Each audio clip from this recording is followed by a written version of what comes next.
Hamza effect. দেখা যাক রাকিব এখান থেকে কি উদ্ধার করতে পারেন।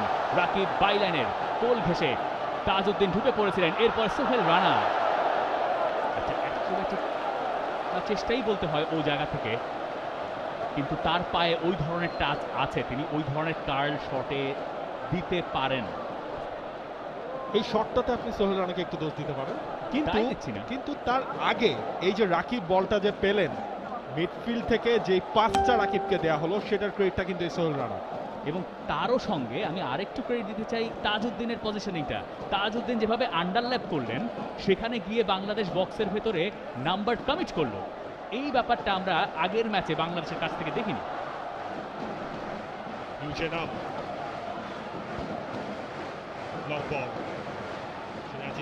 তিনি খেলেছেন ইউজেনাম ডান প্রান্ত দিয়ে এভারটন কামারগো,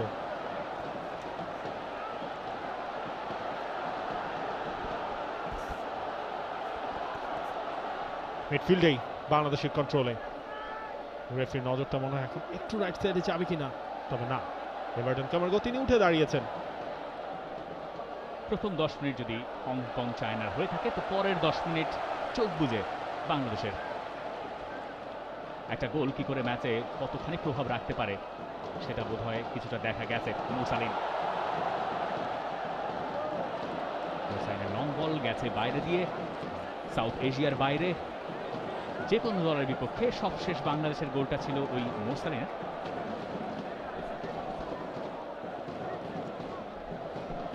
লেবাননের এগেইনস্টে সেই ম্যাচে তিনি গোল করেছিলেন, এবং সব মিলিয়ে 2023 সালে হয়েছিল যে ম্যাচটা ওয়ার্ল্ড কাপের কোয়ালিফায়ার্স ছিল, অর্থাৎ ঠিক এর আগের রাউন্ডটাই। সেকেন্ড রাউন্ড তো ছিল ওয়ার্ল্ড কাপ কোয়ালিফায়ার্স।